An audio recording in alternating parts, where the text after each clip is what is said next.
Je connais aussi la résistance R et puis aussi la capacité C du condamnateur. Donc, lorsque j'analyse très bien l'expression de l'impédance Z générale que nous avons donnée dans la première question, qu'est-ce que j'ai remarqué? Il y a tout dit on a Z. Voilà ce qu'il y avait au départ. Mais quand je regarde très bien dans cette expression, est-ce que cette expression peut me permettre de déterminer la fréquence de l'oscillation? Je vois qu'il y a deux inconnus. Vous voyez, je ne connais pas le distance L. Je ne connais pas la distance L. Mais qu'est-ce que je connais? Mais je connais la période. Je sais qu'il y a une relation qui lie la période de l'oscillation et la fréquence de l'oscillation. Maintenant, on va donc chercher maintenant à déterminer d'abord la période de l'oscillation. Vous voyez, cette expression ne peut pas nous aider. Parce que ici, il y a deux inconnus déjà. Le distance L que je ne connais pas et la fréquence L aussi que je ne connais pas. Donc, il ne peut pas utiliser cette expression. Donc, cher ami, quand c'est comme ça, je reviens un peu à l'arrière. On va maintenant chercher maintenant la période. Parce qu'il y a une relation qui lie la période et la fréquence. Premier astérisque, je vais d'abord chercher à déterminer d'abord la période de l'oscillation. La période de l'oscillation, comment il faut déterminer la période de l'oscillation? On lui a donné la sensibilité horizontale qui était, il était question de 5, une division qui faisait 5 millisecondes. Une division fait 5 millisecondes, et il a très bien dit que la période 6, c'est lui sur l'axe des abscisses. Donc il vient ici. Peu importe les coupes que je prends, puisque les deux coupes ici, bon, c'est le même décalage horaire. Quand il y a un décalage horaire, les distances qui séparent les deux sommets sont les mêmes. À chaque instant, sont les mêmes. Même les deux phases qui sont ici, bon, lorsqu'ils prennent la phase qui est là et la phase qui est là, c'est la même chose. C'est le même décalage horaire. Donc, s'il y a le même décalage horaire pour les deux coupes, comment il y a fait donc pour terminer la période? La période, c'est lui sur l'abscisse. Et lui, il a dit que la période, c'est calculé comme suit. Je peux utiliser l'une des deux coupes. Mais ici, nous allons utiliser la coupe en rouge. Maintenant qu'il prend la coupe en rouge, d'abord la période par définition, c'est l'instant où, c'est l'intervalle de temps où il y a deux phases, il y a une phase qui se répète deux fois. Lorsque je prends ici la coupe, où elle coupe l'axe des abscisses, la coupe en rouge, elle vient ici, elle coupe l'axe des abscisses au point qui est ici. En faisant quoi? En croissant. Et la coupe là, l'axe des abscisses ici, en se donnant point ici. Mais cette fois-ci, en faisant quoi? En décroissant. Donc vous voyez que ce n'est pas les mêmes phases ici. Ce n'est pas la même chose. Ici, elle coupe l'axe des abscisses, c'est bien. Ici aussi, elle coupe l'axe des abscisses, c'est vrai. Mais est-ce que c'est le même comportement? Quand la coupe prend en les deux axes ici.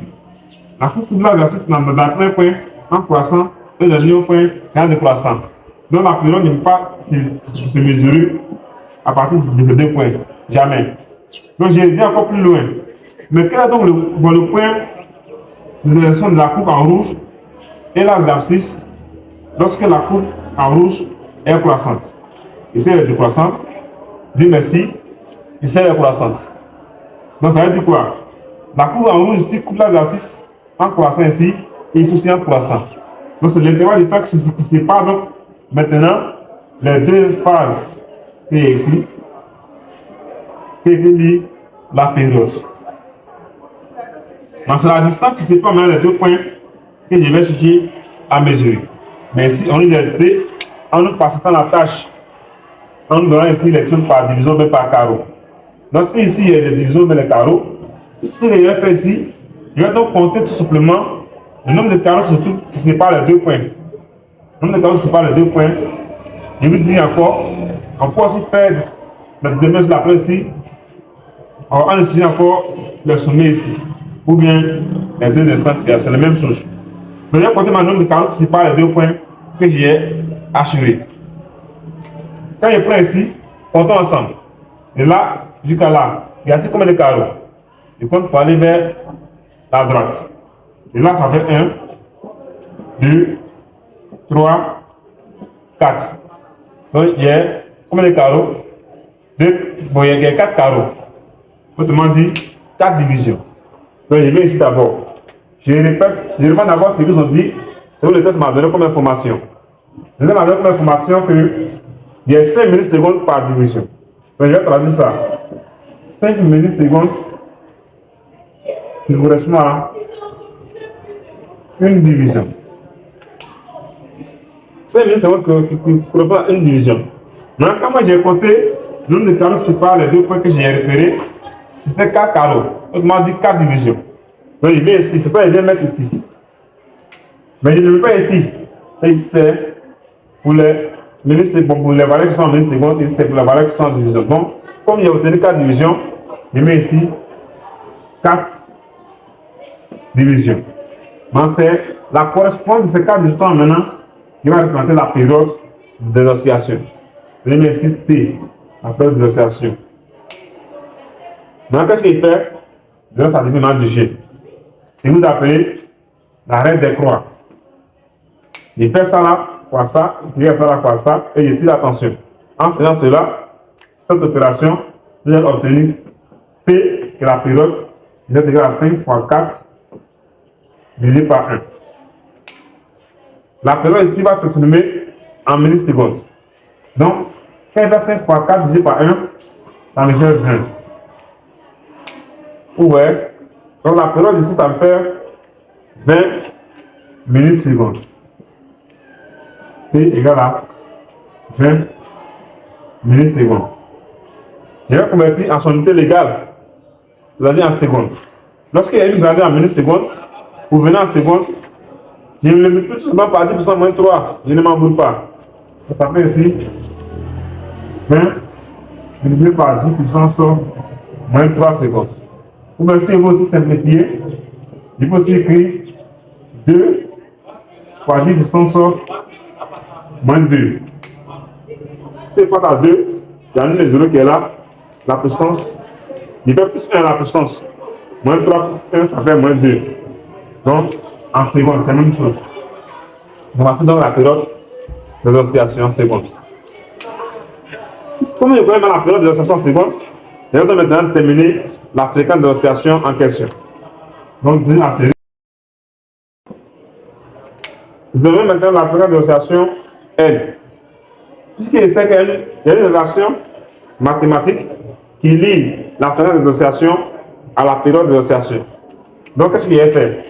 Il sait que la période T d'association est égale à quoi? La période d'association est égale à dpi sur la prestation propre. Or, qu'est-ce que nous avons? Or, oméga est égal à combien? À dpi par la fréquence. Donc, en remplaçant oméga ici par dpi par la fréquence, vous aurez quoi? T est égal à dpi sur dpi par la fréquence. Donc, en simplifiant les dpi, vous allez obtenir tout simplement ici 1 sur la fréquence. Ça fait la période. Voilà pourquoi on vous dit généralement que la période c'est l'inverse de la fréquence. Donc les deux sont inverses l'un de l'autre. Donc, si les deux sont inverses l'un de l'autre, ça veut dire que les deux évoluent dans le sens contraire, dans le sens inverse. Donc je prends ici, il y a seulement la fréquence ici. La fréquence, il y aurait encore la fréquence aussi sera l'inverse de la tension et de la période d'Oumès. Donc la période, après avoir trouvé cette relation, il encadre tout simplement et il fait son application numérique. L'application numérique, il y aurait L qui serait égal à quoi? À 1 sur 2 fois 10 puissance moins 2 secondes. Vous allez obtenir ici N. Quand on fait d'abord 1 divisé par 2, ça va faire 0,5. 0,5 multiplié par la puissance ici va monter, ça va devenir 2. Au lieu de moins 2, ça va devenir 2. Ça fait ici 0,5, ça fait combien? En termes de puissance, j'ai 5, 10 puissance sur moins 1 multiplié par 10 puissance 2. Si vous faites ce calcul, vous allez obtenir ici 5 fois 10 puissance, vous avez moins 1, et moins 1 plus 2, ça fait 1. Donc la fréquence ici égale à 50 Hz. La fréquence est seulement Hz. On n'est pas oublié. Donc, voici donc, chers amis, la fréquence des oscillations en question.